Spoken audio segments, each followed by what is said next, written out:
All right, welcome to No Brainer MMA. What's going on, Dan? How much, dude? How you doing? I'm doing good, doing all right. Great fights this weekend. We were Yeah, just Johnny talking, Walker getting knocked talking out was about absolutely hilarious. that was so funny. That fucking goofball of a human being, Punch in the absolutely. head in the temple and just goes, oh. It's like when like LeBron James like flops. Like it was almost like a Yeah. flop. Like he was. I thought it was a joke almost at first. I was like, oh I'm shit. like, oh shit, he's out cold. Yeah, and then all of a sudden he's literally unconscious. Unconscious. Sweet dreams, baby. That he Yeah. is the real fucking deal. I love that dude. So cool. Yeah, it was great fights. Parker Porter. That fight literally just ruined the night for me. I bet on the decision, so I was happy. Kyle Dawkins is a goddamn champion. He's good. Jim Miller still got it. That Buckley fight was fucking trash. And that really rounds it out. Trash. And David Onama's a badass. That's all I got to say about that. And R.I.P. Chaz Skelly going out with a heater. How cool. That was so cool. So I don't want him. And Jim Miller. Yeah. I don't want him to retire. I know he's got a lot of health problems, but he is still so good. 100%. Yeah. And also Chad and Helliger. Yeah, he came on strong at the end, bro. Oh my God. He's clean. He's a little guy too. All right, let's get into this. Yeah, let's get into this. What's it called? Vegas 49. Oh, cool. UFC Vegas 49, and we're going to get right into this one. The first one is Victor Altamirano versus Carlos Hernandez. And I'm going to start with Carlos Hernandez. He's making his UFC debut. Contender Series alum, coming off a split decision victory, 7-1 pro record, extensive amateur career, 13-2. He's on a 7-fight winning streak, most of those by sub. Although in that Contender Series fight, he really put on a striking performance, but he did get taken down 5 times and went 0 for 8 for takedowns. So yeah, that's a concern I have for this. Yeah, his grappling game is questionable. Taking on Victor Altamirano, who's coming off a split decision victory himself on the Contender Series as well, 10-1 record, wins mostly by decision.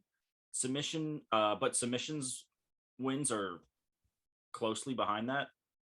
Got off to a slow start in the Contender Series fight, was outstruck, controlled for 3 minutes on the ground in the first, bounced back huge in the first and second rounds.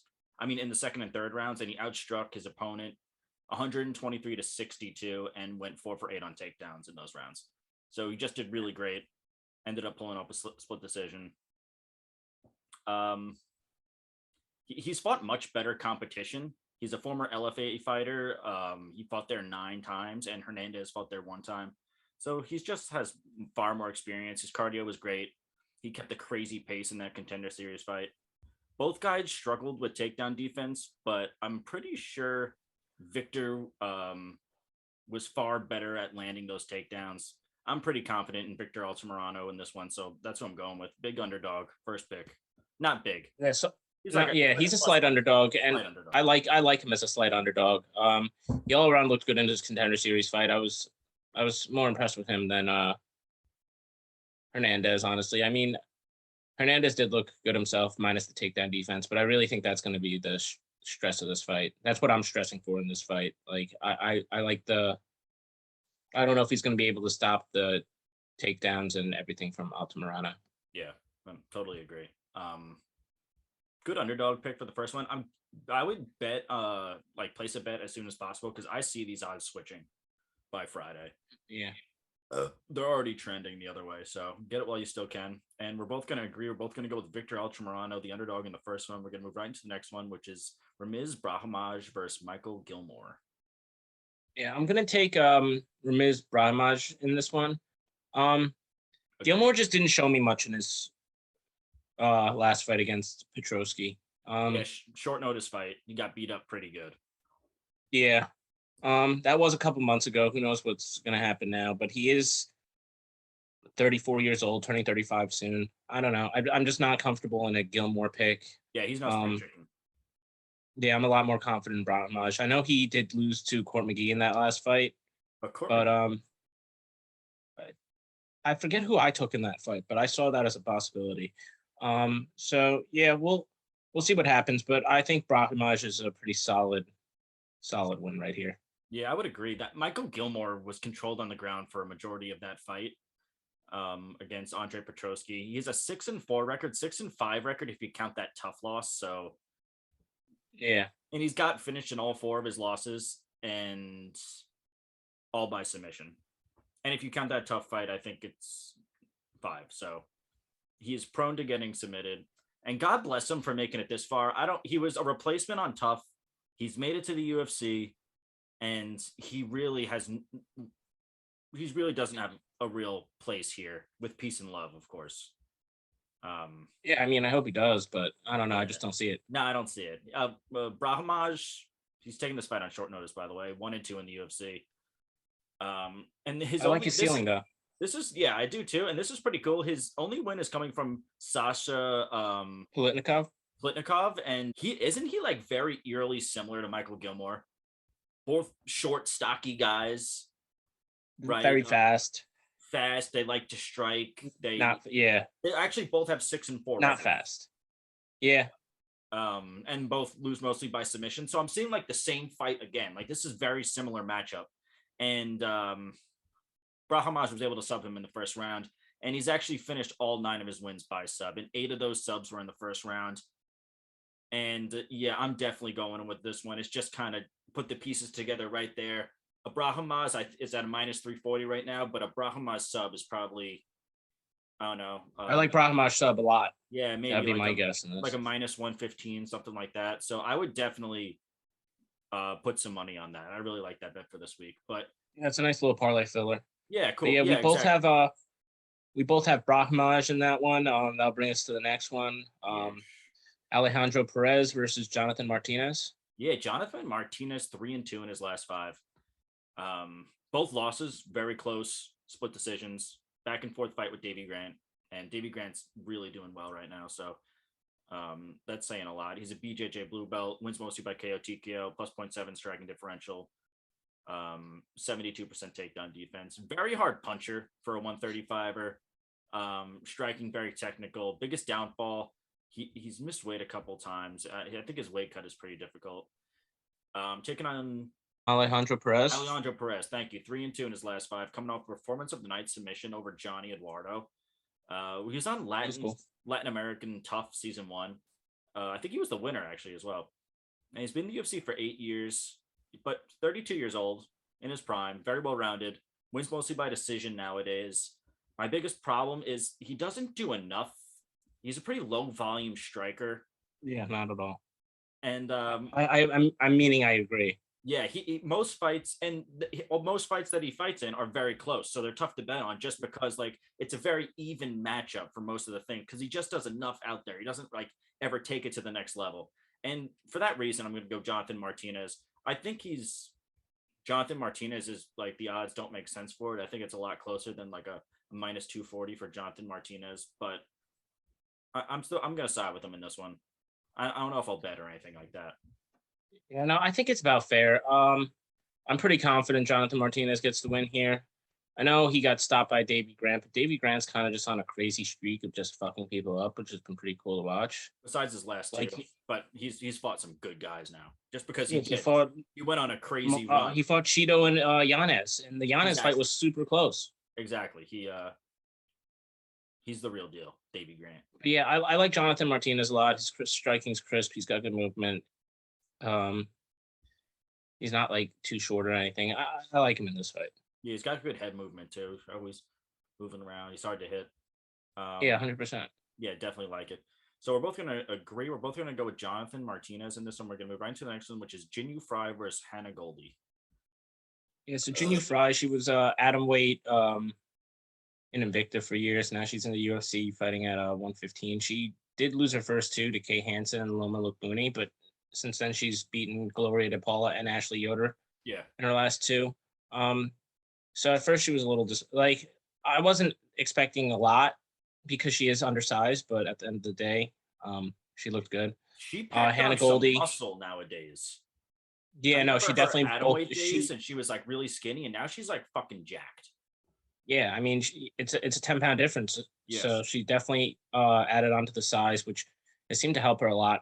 Hannah Goldie, 1-2 in the UFC, not counting her Contender Series fight, losing Miranda Granger and Diana Belbita, who we saw this last weekend. Mhm. Yeah, she pulled off a sub win in her last fight. She's definitely a solid grappler. I mean, look, that was a pretty nice armbar that she was able to catch Emily Whitmire in her last time.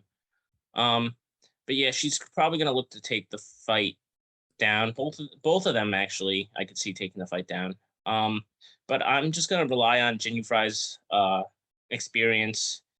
She's been around for a long time. She's older. I think she's going to be able to edge her out for UD type of win.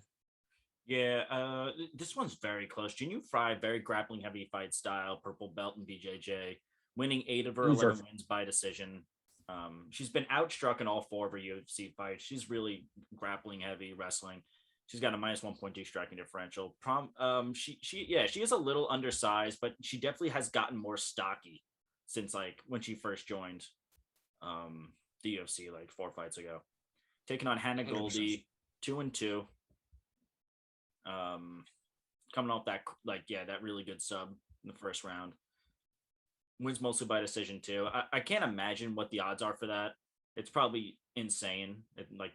That's the bet to make, a decision or an over, but it's probably already like something crazy. A lot less experience, like you said. He's a younger fighter by 7 years. Definitely has a better striking out of the two. 1.2 striking differential, averages 6 strikes per minute, 50% takedown defense. That could be the difference maker right there. This fight is I don't so think her tough. stand-up is anything to write home about, though. It's nothing crazy. It's just better than Fry's. But this is tough. I think Fry is able to win this one, but this is like a great fight to like go to the bathroom at. You know, you like take a bathroom break, smoke break or something, and you come back and you watch Terrence McKinney. All right, so we're both agreeing. We're both gonna watch We're both not gonna watch Jinh Fry, but we're going with their. We're gonna move right into the next one. Terrence McKinney versus Fares Yam. And Terrence McKinney, I love this dude. 1-1 under the UFC umbrella, coming off the fastest knockout in lightweight history, 7 seconds KO over Matt Frevola in his UFC debut. He's finished 11 of his he's finished 9. No, he hasn't. He's finished all 11 of his wins, 6 by sub, 5 by KO TKO, currently on a 4-fight winning streak, with all fights ending in the first round and 3 of those in under 20 seconds, which is just absolutely crazy. I can't believe that. That stat is just like a fucking truck. Yeah, very well rounded. But we've seen basically his striking so far. But he is good wherever the fight goes. He's got good submissions. He's taken on Fares Yam. He's 2-1 in the UFC. He's finished 9 of his 12 wins. Has gone to the judges' scorecard in all 3 of his UFC fights, though. And it seems that he is a little prone to getting taken down. He's been taken down in all 3 of his UFC fights and controlled for a majority of the fights against Don Madge and Jamie Malarkey. And he has been subbed in 2 of his 3 pro MMA losses. I think this is a pretty good matchup for McKinney. It's another underdog. He's a strong grappling. He has a strong grappling game. We just haven't seen it yet in the UFC. He's got slick submissions. And I'm going with another underdog in Terrence McKinney. Yeah, I'm going to take Terrence McKinney as well. This fight is just about even. So he's a slight underdog for now, but his explosive power and everything, I mean, I would say Ziam he's maybe more polished, but at the same time, McKinney just brings that extra fire to the fight. And plus he's got the added grappling game too. He's been able to get takedowns in the UFC and everything. Yeah. Well, on the Contender Series. But yeah, I like Terrence McKinney in this fight. He's been coming out hot. He's been coming out ready to take somebody's head off. Yeah, he's just got a lot of steam right now. He's got a lot of momentum coming into this one. Oh, for sure. Yeah, that's good. Good little underdog. It's like, let's see what happens though, because this is the time where a lot of people's hype trains derail. So we'll see. That's true. But I'm pretty confident in Terrence McKinney. Yeah, it should be a good one though. Should be a good one. I don't know if the odds will change on this one. I think he'll stay the underdog, but I think it's a pretty good little underdog pick there. So we're both agreeing. We're both going to go Terrence McKinney. We're going to move right into the next one, which is Josanne Nunes versus Ramona Pasquale. Yeah, I'm going to make this one quick. I got Josanne Nunes. She is an absolute killer. Yeah, she's I feel stud. Like that last fight against B. Malecki, Maybe Good lucky God. she was at like an 8-inch reach disadvantage and still managed to just like fucking rock her. It's Yeah, fun. no, she's a fucking killer, man. I would not bet She's a against her by scary any means. little person, you know. It's been a pretty couple hectic weeks for Nunez. I love her. I'm not saying anything bad about her. She's a real sweetheart. She's a real looker. Yeah, she's gonna knock out Pasquale. She was supposed to face Wu Yanan for this fight, and then Wu Yanan withdrew because she sprained her MCL. And then she was supposed to face Jennifer Gonzalez, but Jennifer Gonzalez was cut a week ago because USADA showed up to the door, knocked on the door, asked for a piss test, and She was out. She refused. And Dana White immediately released her from the UFC, and now she's taking on newcomer, her third fight, Ramona Pasquale. But back to Nunez, awesome striking, high volume, KO power. She's finished 7 out of 8 of her fights by KO TKO. Only pro loss came from Talia Santos, which is pretty cool. She's going to be at a weight disadvantage in this short notice fight, though, because it was supposed to be a bantamweight. Now it's a featherweight. And Pasquale is a natural featherweight. She actually fought her last fight at 150. So she is the bigger person out of the two. But I feel like everyone's always bigger than Nunez at bantamweight. She's just a small bantamweight. That's what it is. I still like her winning this fight a lot. For sure. Pasquale fights out of Syndicate MMA. Wins also mostly by KO TKO. Overall, open and shut case. Nunez, maybe even better stoppage. I could see it. All right. We're both riding with her. Cool. I don't know what the odds are here, but we're both riding with her. Joseanne Nunez. We're going to move right into the next one, which is Ignacio Bahamondes versus Rong Zhu. And this is the battle of the young bloods. This is my favorite fight on the card. 24 and 21 years old. Absolutely crazy. Bahamondes 2-1 under the UFC umbrella. Only 24 years old, like I just said. He's one of the tallest 155ers, with one of the other tallest is on this card later on, which I'll mention. 6'3", 75.5-inch reach. 1-9 out of his 12 wins by KO TKO, has a plus 2.2 striking differential, 7.5 strikes per minute, has stuffed all 21 takedowns that have been attempted on him so far in the UFC. His striking has looked great, very fundamentally sound, hits very hard, a lot of room to grow. He's taken on Zhang Ru, who's 1-1 in the UFC. He has an 18-4 pro record, somehow only 21 years old. He's finished 16 out of his 18 wins, mostly by KO TKO. Absolutely relentless wrestler. His average is 4.5 takedowns per fight at 75% accuracy over his first 2 fights. Bahamondes' takedown defense has looked solid. I think Rong Zhu will have some trouble getting this fight to the ground. Not to mention, he does slow as the fight goes on. And I am going with Ignacio Bahamondes in this one. So am I. He's a longer, lankier guy, but I think his striking is phenomenal. He had one of the coolest knockouts of the year last year. Yeah, I'm a big fan. He had that close loss to John McDessie, but John McDessie's a really good kickboxer. And that was his UFC debut. That was a tough fight for anyone. John McDessie still got it. He's a solid 100%. Yeah, so yeah, I really like Bahamondes in this one. Yeah, Rong Zhu, his cardio is such a big downfall of him. It's too many red flags for him, man. Too many. Yeah, one too many. But it is a good fight, and it is a very striker versus grappler. You know, Bahamondes does have submissions. But yeah, we're both going to go with Ignacio Bahamondes in this one. We're going to move right into the next one, which is Gregory Robocop Rodriguez versus Armin Petrosian. Yeah, I'm gonna actually take Petrosian in this one. He's a slight underdog, but that's a solid underdog pick right there. I don't blame you at all for that. Yeah, I liked his Contender Series fight a lot. He impressed me. He did get taken down a couple times, but he was able to get back up.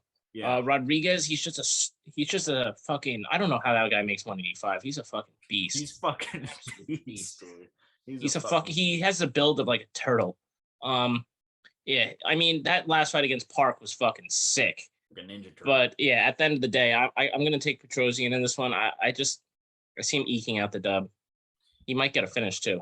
Yeah. I don't know. I'm going to disagree with you on this one. Greg Robocop Rodriguez, former LFA middleweight champ, 2-1 under the UFC umbrella. Most recently, coming off a performance of the night KO over Jung Nung Park, finished 9 of his 11 wins, 5 by KO, 4 by sub. Just good wherever the fight goes. He has a plus 1.6 striking differential, 57% accuracy, has some very heavy hands, 3 takedowns per fight at 50% accuracy, has yet to be taken down in the UFC, has an arsenal of submissions. One critique, also, I'll say it again, he does slow as the fight goes on in those later rounds. He's taken on Armen Petrosian 1-0 under the UFC umbrella. Muay Thai veteran, 70-21 Muay Thai record, 28 wins by KO TKO. Has only amassed a 6-1 pro MMA record. All those 6 fights ending by KO TKO. He will be making his middleweight MMA debut. He is cutting 20 extra pounds in this one. His former light heavyweight. Overall, RoboCop is just the far better mixed martial artist. And if this fight hits the ground, which that happened in Armin's last fight, his takedown defense was exploited. So I'm gonna roll with RoboCop. Greg Rodriguez. I'm a big fan. He's a fucking sick fight. He's always fun to watch. I love watching. I'm just counting on the fact that I think Trosian can get up. I'm not doubting the fact that Rodriguez could take him down. I think he could get back up though. Right. But that's going to be the question. That's a question mark of the fight. Submissions. I hope his submission defense is good because it's going to get tested big time too. 100%. 100%. We're disagreeing. One of the few ones we're disagreeing on so far. I'm going to go with RoboCop Rodriguez. Dan's going to go with Armen Petrosian. We're going to move right into the next one, which is Armen Tzarukyan versus Joel Alvarez. I almost said Joel Martinez. The fucking Joel Martinez in the blue corner. We did have a Martinez on this card. Yeah, Joel Alvarez. This is the other guy that I said is the biggest 155er, like that are competing. He is also 6'3". He's got a 77-inch reach, 4-1 in the UFC on a 4-fight winning streak. All those fights ending by finish. Has actually finished all 19 of his pro MMA wins, 16 of those by sub. But he still got some great striking. He uses that jab, that long reach of his, and just really frustrates his opponent with that jab. It makes it hard for them to close the distance. And he also has some very crafty submissions once the fight reaches the ground. He's taken on Armen Tzarukyan, 4-1 in the UFC. Tsarukyan. Also, and he's also on a 4-fight winning streak. Known for his grappling, he's got a Master of Sports in wrestling and a Master of Sports in MMA. He's got a plus 2.2 striking differential. Has really improved his stand-up after training at Tiger Muay Thai. He averages 3.4 takedowns per fight, 34% accuracy. This fight is hard to call. Both guys are really good on the ground, but very different games. Joel has the BJJ and subs. Tzarukyan has the takedowns and control time. But I think Tzarukyan has the better stand-up. Very close, but I'm going to go with Armen in this one. Yeah, I'm going to agree with you. Tzarukyan's in his last fight, he was able to get that finish 2 minutes into the fight. He beat Matt Favola, Davi Ramos, and Olivier. Yeah, he's fought some solid competition already. Yeah, his last loss was to Islam Makhachev, which Islam Makhachev only landed 14 significant strikes on him throughout the entire fight. Or strikes, I'm not sure exactly. Yes. So, yeah, his one loss is to the guy that's one of the best 155ers on the planet. Yeah. Don't blame him. Yeah, Alvarez, super tall and rangy for the 155 division. Like, probably the rangiest guy, tallest, rangiest guy. 6'3". That's rare to see. Very. Besides the other guy. What's his face on this card?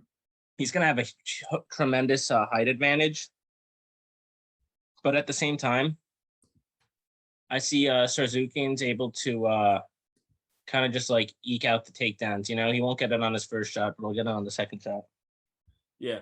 Type of deal, push the fight to the fence. Totally. And kind of just do his thing from there. I mean, Alvarez is no joke, though. He was able to finish Thiago Moises in his last fight. So we'll see what happens. But I am going to edge towards Tzarukyan in this one. It's close, though. Yeah, this one's tough. Let's see what the odds are looking at right now. Minus 235 for Tzarukyan. Oh, okay. Wow. Damn. I thought that was a little higher than I expected, but yeah, right. Jeez. Yeah. Damn. It is what it is. All right, we're both agreeing. Both going to go with Army, and we're going to move right into the next one, which is Priscilla Cachoeira versus Ji Young Kim. Yep. Priscilla Cachoeira, you might know her from her last fight when she eye gouged Jillian Robertson. So fuck that bitch. Fuck that bitch. Who does shit like that? Fucking scumbags. Yeah, that's who. But Ji Young Kim, she's coming off of back-to-back losses to Alexa Grasso and Molly McCann. Alexa Grasso was able to kind of just piece her up on the feet for a good amount of the fight, and she also landed a takedown. In her last fight, she lost the UD, but it was a good fight with Molly McCann. Molly McCann was able to get a couple takedowns in there. Dude, but they both landed north of 100 strikes. That was competitive as hell. Yeah. I'm definitely this is a decently close one, but yeah. I'm gonna take Ji Young Kim. I think the fight's gonna go to a decision either way, but I like Ji Young Kim a little bit more in this fight. She's shown more ability on the feet at least, and she definitely needs a win. She's lost 3 of her last 4. I just see her getting the win in this fight. Yeah, I totally agree with you on this one. Her striking is just far better. Averages. Yeah. They both have minus striking differentials, but Priscilla Cachoeira is sitting at a minus 3.1 striking differential. So she's basically just a sitting duck out there. Ji Young Kim has minus 0.4 around there. Both of their takedown defenses are just piss poor. Kim's is 40%. Cachoeira is 65%. A big physical thing right here is Kim has a 72-inch reach, which is just kind of insane for 125er for male or female. Oh, yeah. I think it's a 6 foot wingspan. It's absolutely insane. And we've seen Cachoeira just over and over just get pieced up on the feet. And I think this fight got bullied on the ground last time. Exactly. And not to mention that she is just a total scumbag. Like, you're gonna rip out someone's eyeballs to try to not get subbed. Like, come on, you gotta be a little better than that. That bitch. Yeah, that bitch. Also, I thought this was cool. Kim has a black belt in Hapkido, which is a hybrid Korean martial art, is a form of self-defense that employs joint locks, throwing techniques, punches, and it includes knives, swords, and rope. So do with that what you will, but she can fucking strangle you with your own tie in 2 seconds. That's all I got out of that. She's good with ropes. Yeah, she's good with ropes. She's good with ropes, and we're going with her. Ji Young Kim. That one was nice. Open and shut case again for that one. And yeah, I like how we both quickly agreed with that one. Quickly agreed. Nothing else I can say about this one. We're going to move right to the next one, which is Misha Kirkunov versus Wellington Turman. All right, so Misha Kirkunov, he's lost 3 out of his last 4. Hasn't looked really too stellar recently. And he had a lot of hype. But it just literally since 2017, he's lost 5 times, has won 2 times. He hasn't won since 2019, but it was over Jimmy Crute. So that's a pretty nice win. And he's coming off 2 back-to-back losses versus Krzysztof Jotko and Ryan Spann. And Ryan Spann was supposed to be on this card, and that got pulled yesterday. I was super bummed by all that. Yeah, so was I. Yeah, fuck right. That. Yeah, this card sucks now. I know it really does. I mean, Kirkunov is a very well-rounded fighter. He's got a plus 0.7 striking differential, 49% accuracy, and 4.5 takedowns per fight at 44% accuracy, 70% defense, and he averages 1.7 submission attempts per fight. Just super well-rounded. Good wherever the fight goes. He's taking on Wellington Turman, who has a minus 0.9 striking differential.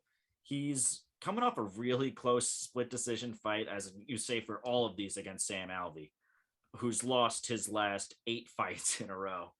And Sam Alvey won that fight.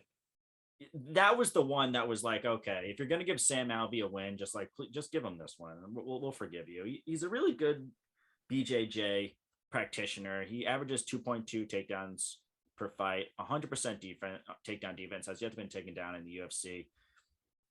His striking's just okay. He'll just take a Very shot. Chinny. He's chinny, and he takes a shot to give a shot, gives a shot to take it, whatever you want to say. It's not really too technically sound. Yeah, and he takes a lot of damage doing so. Yeah, the odds are pretty much even. Minus 120 for Kirkunov. Has the heavier hands. I think he's got the better striking. This is really good odds for Misha Kirkunov, and I'm gonna roll with him in this one. Yeah, I like him too. I don't really trust either fighter, but I would say that I trust Wellington Turman significantly less. Yeah. He got stopped by Andrew Sanchez via punches. Like, I don't know.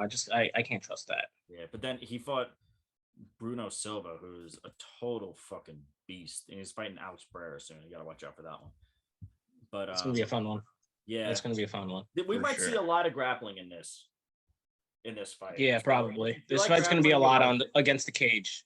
Yeah, for sure. And both guys are coming off split decisions, so someone's gonna go out there and try to like make a statement. So we're going to agree, and we're going to go with Misha Kirkunov in this one. We're going to move right into the next one, which is Islam Makhachev versus Bobby Green.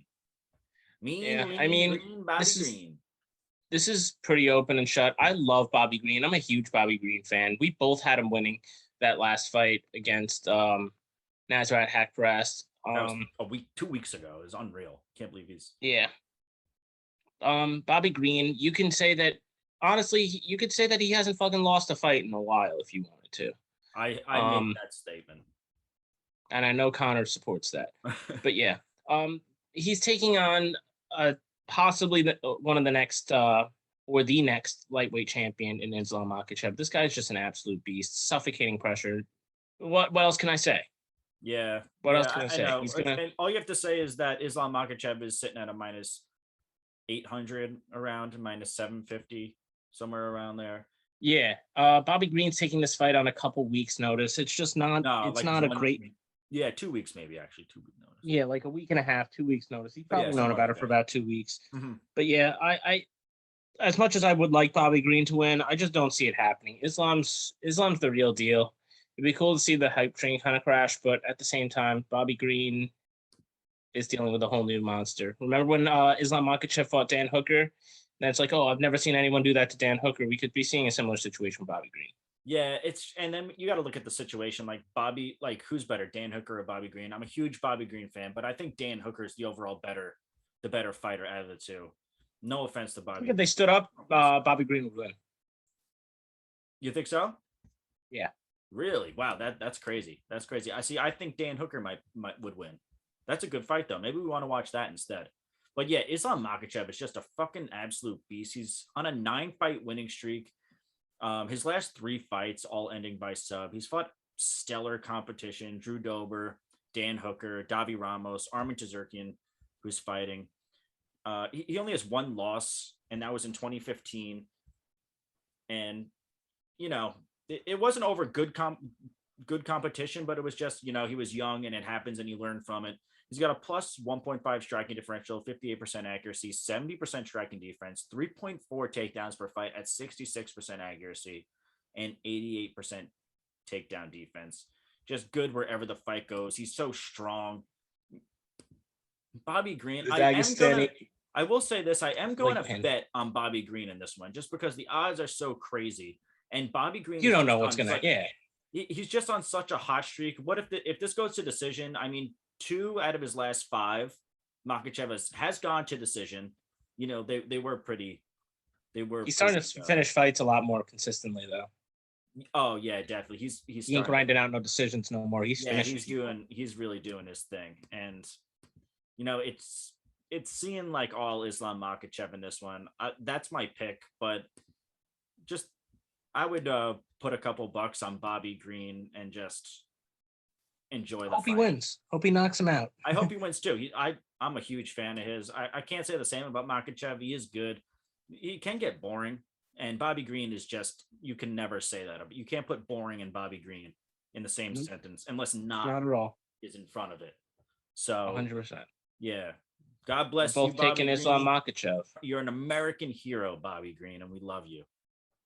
Worldwide hero. Worldwide hero, but we are rolling with Islam Makhachev in this one. Yes. I hope you win, Bobby Green. We got to have Bobby. If we ever get people on this podcast, Bobby Green, the first one.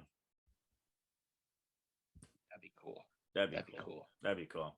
All right, we're wrapping it up. UFC Vegas. I would drive 40. like 2 or 3 states, go meet Bobby Green, smoke some blunts with him. Yeah. If he's like, you guys got to Imagine. smoke blunts. Yeah, I would do it. I would I take know a you plane. would. I would go to, where is he right now? He's probably in Vegas. I don't know. Take a trip to Probably Vegas. Like, Bobby, you want to smoke a blunt after you win or lose? I was like, Bobby, give me a tattoo hairline right now. He's like, Facts, I could use one. I got you, dog. But yeah, that'll wrap it up for this week's picks. Yeah, that's it. Quick one. Yeah. Not really, but Wasn't quicker. really. Quicker one. Quicker. Yeah. All right. No brainer MMA. Signing Peace. off. Peace.